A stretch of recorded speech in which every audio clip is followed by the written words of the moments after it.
Hello learner. तो आज हम लोग क्लास 6 के एनसीईआरटी हिस्ट्री को स्टडी करने वाले हैं, जिसमें आज हम लोग पढ़ने वाले हैं चैप्टर 7 के बारे में, नए पर्स नए विचार। इसके बारे में इससे पहले मैं बहुत सारा वीडियो बना चुका हूं, यदि आप नहीं देखे तो जा करके देख सकते हैं।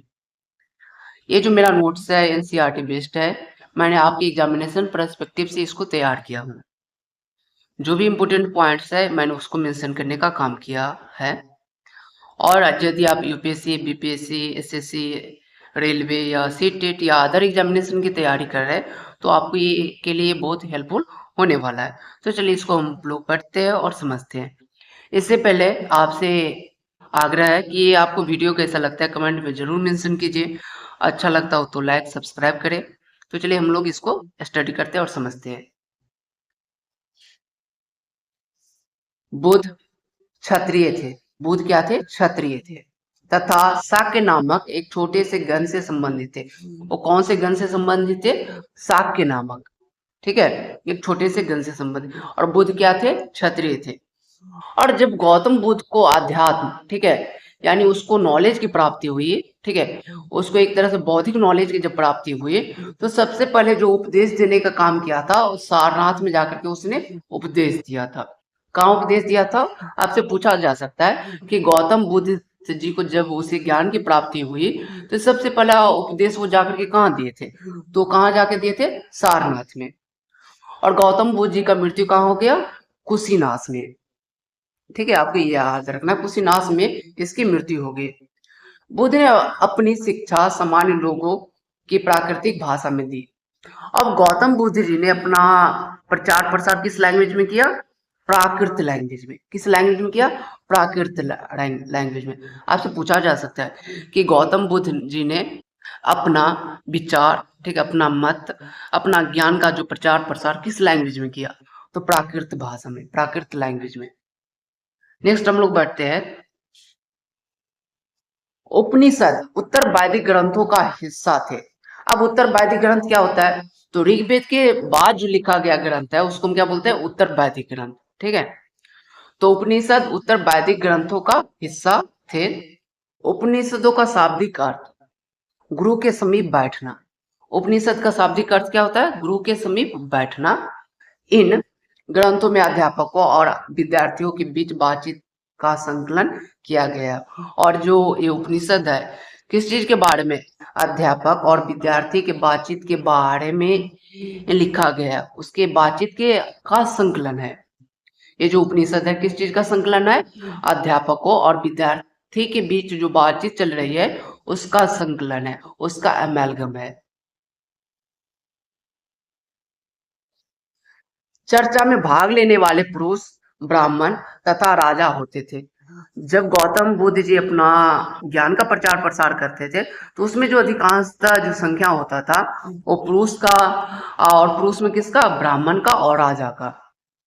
कभी कभी गार्गी जैसे स्त्री का उल्लेख मिलता है, यानी कभी कभी आपको ऐसे भी देखने को मिलेगा कि स्त्री भी शिक्षा लेती थी। गौतम बुद्ध के बातों को पढ़ते थे, समझते थे और उसको सुनते थे। महावीर ने अपनी शिक्षा प्राकृत में दी। आप यहाँ पे देख सकते हैं गौतम बुद्ध जी भी अपना शिक्षा का प्रचार प्रसार कौन सी लैंग्वेज में किया? प्राकृत भाषा में। और in the same way Mahavir ji भी अपना आप शिक्षा का प्रचार प्राकृत भाषा में ही किया।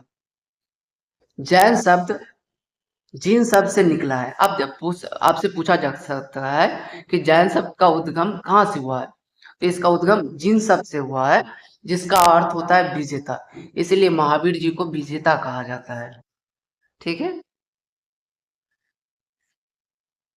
वर्तमान रूप में उपलब्ध जैन धर्म की शिक्षाएं लगभग 1500 वर्ष पूर्व गुजरात में वल्लभी नामक स्थान पर लिखी गई थी। वल्लभी नामक स्थान पर जैन, ठीक है, शब्द का उल्लेख मिलता है। जैन यानी शिक्षा का उल्लेख मिलता है। अब ये संघ क्या होता है? संघ के बारे में हम लोग जानते हैं।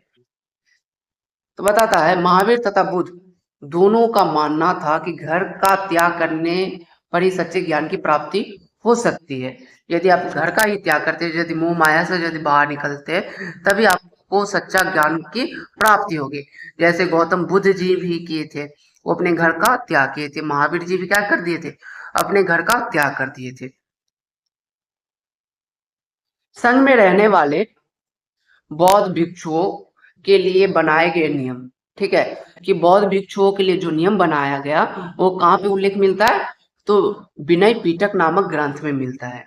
आपसे पूछा जा सकता है कि जो भिक्षुओं के लिए जो कुछ नियम बनाया गया था, जो संघ के लिए नियम बनाया गया था, उसका जिक्र कहाँ मिलता है, उसका उल्लेख कहाँ मिलता है, तो विनय पिटक में मिलता है। अब बौद्ध भिक्षु कौन होता है, तो बौद्ध भिक्षु ऐसा व्यक्ति होता था जो अपने घर का त्याग करता था और बुद्ध के पास आकर के वो ज्ञान की प्राप्ति करते थे और फिर जाकर के वो प्रचार प्रसार करते थे, उसको बौद्ध भिक्षु कहते थे। अब यहाँ पे थोड़ा हम बिहार के बारे में भी बात कर लेते थे कि बिहार क्या होता है। तो बिहार का मतलब होता है वैसा व्यक्ति जो गौतम बुद्ध के उपदेशों को सुनने आते थे और उसके उपदेशों को एक जगह से दूसरे जगह प्रचार प्रसार करते थे, ठीक है।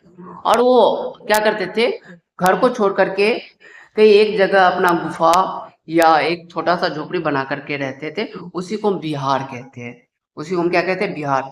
ये जो कार्ल है एक जगह है महाराष्ट्र में, जो एक गुफा होता था उस समय में बिहार के रहने वाले लोगों के लिए, ठीक है। वहां पे आकर के वो लोग मेडिटेट करते थे, वो पूरे साल भ्रमण करते थे, इधर उधर घूमते फिरते थे। जब बारिश का समय आता था तो वो लोग उस गुफा में या कहीं कुटिया में जाकर के रहते थे।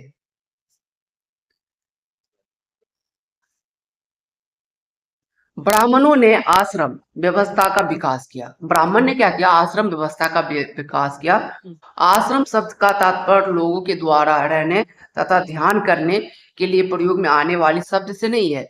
ऐसा नहीं था कि आश्रम का मतलब होगा उसमें रहने वाला या उसमें ध्यान करने वाले लोगों से, बल्कि इसका तात्पर्य जीवन के एक चरण से है। जीवन के एक चरण से मतलब क्या, जीवन में यानी आपको गुरु क्या बताते हैं, उसके गुरु की आज्ञा को पालन करना, ठीक है, अपना मेहनत करना, अपने आप को आगे की तरफ बढ़ाना, उससे संबंधित है आश्रम का मतलब, ठीक है। यदि कहीं इशू है तो आप कमेंट में जरूर मेंशन कीजिए।